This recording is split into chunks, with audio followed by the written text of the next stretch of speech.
माँ काली ऐसी माता हैं जो जंगल में भी मंगल कर देती हैं।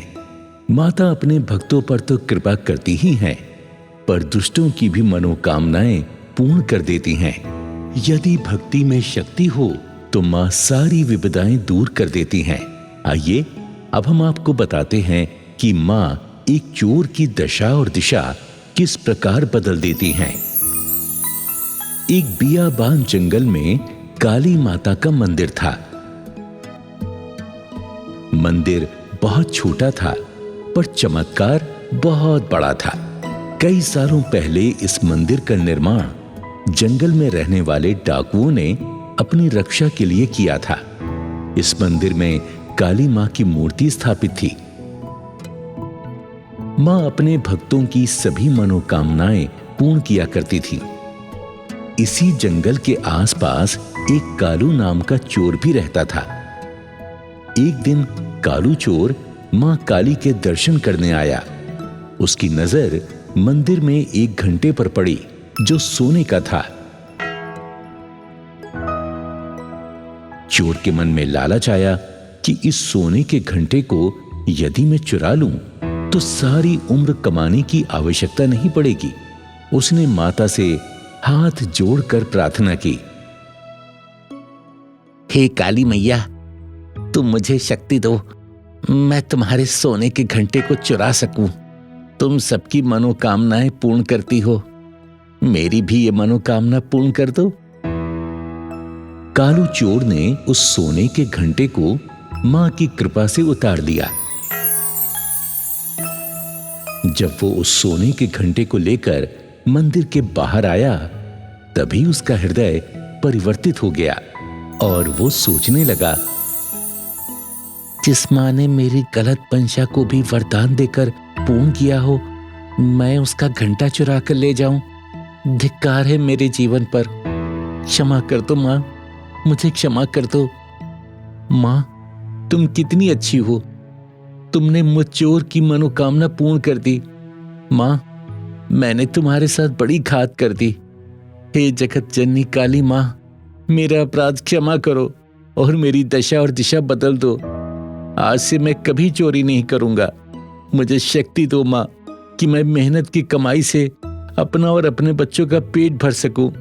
मुझ पे कृपा करो मां, मुझ पे कृपा करो। मां से ये अर्जी लगाकर उसने सोने के घंटे को वहीं पर टांग दिया जहां से उतारा था। वो मां के सामने प्रतिज्ञा करके घर लौट आया। 2 दिन हो गए, कालू चोरी करने नहीं गया। बच्चे भूखे थे। तब उसकी पत्नी ने कालू से कहा, क्यों जी, तुम्हें 2 दिन हो गए हैं, तुम चोरी करने नहीं गए। बच्चे भूख से तड़प रहे हैं, घर में एक दाना नहीं है खाने को। अरे हम कब तक भूखे रहेंगे? देखो, मैंने देवी काली के सामने उसको वचन दिया है कि मैं अब कभी भी चोरी नहीं करूंगा, चाहे कुछ भी हो जाए, चाहे मेरे बच्चे भूख से मर क्यों ना जाएं, मैं चोरी नहीं करूंगा। कालू ने अपनी पत्नी को सारा किस्सा कह सुनाया। जब कालू और उसके बीवी बच्चे भूख से तड़पने लगे, तब माता काली ने चमत्कार किया। कालू के घर एक सेठ आता है। अरे कालू, कैसे सर पे हाथ रख कर बैठा है? अरे सब ठीक ठाक तो है ना? मैं मेहनत करना चाहता हूं पर कोई काम नहीं मिलता। अरे कालू, दुखी क्यों होता है? तू मेरे घर पर काम कर, तुझे काम मिल जाएगा और मुझे तुझ जैसा ईमानदार नौकर मिल जाएगा। चल बता, मेरे घर पर काम करेगा? कालू को ऐसा लगा कि ये माता की लीला का ही चमत्कार है जो सेठ को उसके घर भेजा है। कालू ने सेठ जी से एक बार में ही हाँ कर दी। हाँ सेठ जी, मैं तैयार हूं, पर पगार क्या मिलेगी? देख भाई, तुम्हारे गुजारे लायक बहुत दे दूंगा। ठीक है सेठ जी, तो कब चलूं आपके घर? अरे भाई, आज से, बल्कि अभी से ही। नेक काम में देरी क्यों है? ये लो कुछ पैसे हैं मेरे पास। तुम अपने बच्चों के खाने पीने का इंतजाम कर दो और फिर चलो मेरे साथ। कालू ने वो पैसे अपनी पत्नी को दे दिए और खुशी खुशी सेठ जी के साथ चला गया। कालू माँ काली का शुक्र मनाता है। भाई कालू, आज से मैं अपने घर की सारी जिम्मेदारी तुम्हें सौंपता हूँ। आज से सारा कामकाज तुम ही देखोगे। कालू सेठ का सारा काम बड़ी मेहनत से करता है। बगीचे में पानी रोज नियम से देता है। जो बगीचा कल तक सूखा था वो अब हरा भरा हो गया। बेटा कालू, तुम हमारा कितना ध्यान रखते हो। खाने पीने से लेकर हमारी सारी जरूरतों को पूरा करते हो। वैसे हमारे कोई संतान नहीं, पर तुम्हारे होते हुए हमें संतान की कमी महसूस नहीं होती। माँ जी, ये तो मेरा फर्ज है कि मैं आप लोगों की दिल से सेवा करूं। कुछ दिन बाद सेठानी बीमार हो गई तो कालू ने सेठानी की खूब सेवा की। सेठानी को टाइम से दवा देता, बिस्तर पर ही उसे खाना पीना देता। कालू की इस तरह सेवा देखकर सेठानी अपने पति से बोली,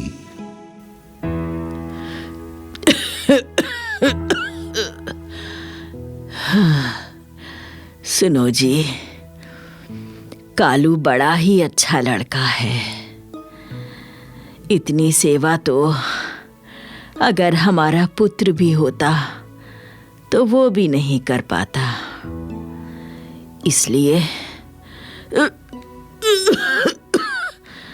मेरी ये इच्छा है कि तुम कालू को ही अपनी संपत्ति का मालिक बना दो, क्योंकि मेरा कोई भरोसा नहीं, जाने कब भगवान मुझे उठा ले। अरे ऐसा क्यों सोचती हो भाग्यवान? भगवान सब ठीक करेगा।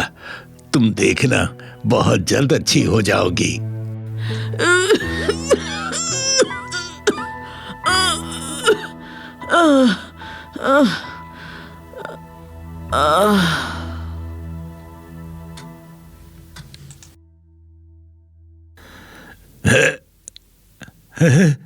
सेठानी, सेठानी, नहीं नहीं, तुम मुझे छोड़ के नहीं जा सकती। तुम मुझे छोड़ के नहीं जा सकती।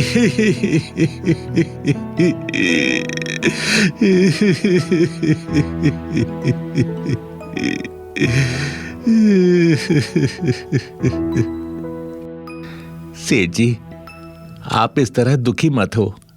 ये तो भगवान की मर्जी है। जितना वो किसी को जीवन देता है, इंसान उतना ही जी पाता है। हिम्मत रखिए सेठ जी, हिम्मत रखिए। जो इस दुनिया में आया है उसको तो जाना ही है सेठ जी। आप दुखी ना हो सेठ जी, दुखी ना हो। एक दिन सेठ के मन में विचार आया। जैसे मेरी पत्नी चली गई, वैसे ही किसी दिन मैं भी इस दुनिया से चला जाऊंगा। मेरा कोई कुटुंब परिवार भी नहीं। मैं क्या करूं? मेरे बाद मेरा नाम लेने वाला भी कोई नहीं। ठीक है, लगता है अब अपनी पत्नी की इच्छा पूरी करने का समय आ गया। क्यों ना ये सारी संपत्ति मैं कालू को सौंप दूं, उसे ही इस पूरी संपत्ति का मालिक बना दूं। हाँ, ये ठीक रहेगा। मैं अपने वकील को बुलाता हूं। वकील साहब, मैं चाहता हूं कि मेरी सारी संपत्ति मैं कालू के नाम कर दूं। जीवन का कोई भरोसा नहीं। मेरी पत्नी भी मरने से पहले यही कह गई कि ये पूरी संपत्ति मैं कालू को ही दे दूं। दूसरे दिन सेठ ने कालू को बुलाया और कहा, बेटा, तुमने हमारी बहुत सेवा की है, इसलिए मैं चाहता हूं कि मेरी सारी संपत्ति अब तुम संभालो। सेठ जी, मैं तो आपका नौकर हूं, भला ये कैसे हो सकता है? मैं आपकी सारी संपत्ति का हकदार हो जाऊं? नहीं नहीं सेठ जी, ये ठीक नहीं है, ये नहीं हो सकता। मैं कैसे संभाल सकता हूं? नहीं सेठ जी। बेटा, मेरी कोई संतान नहीं, तुम ही मेरे पुत्र हो। और वैसे भी ये फैसला मेरा और मेरी पत्नी का है, जो हम पहले ही कर चुके हैं। बेटा, मेरी बात ना टालो। तुमने हमारी बहुत सेवा की है, इसलिए आज से ये सारी संपत्ति तुम्हारी है। मैंने वकील को अपनी वसीयत सौंप दी है। ना मत करो बेटा, ना मत करो। सेठ जी, मैं आपकी आंखों में आंसू नहीं देख सकता। आप कहते हो तो ठीक है, शायद ये मेरी काली माता का कोई चमत्कार है, उनकी इच्छा है। आप कहते हो तो मैं इसे स्वीकार कर लेता हूं, स्वीकार कर लेता हूं मैं।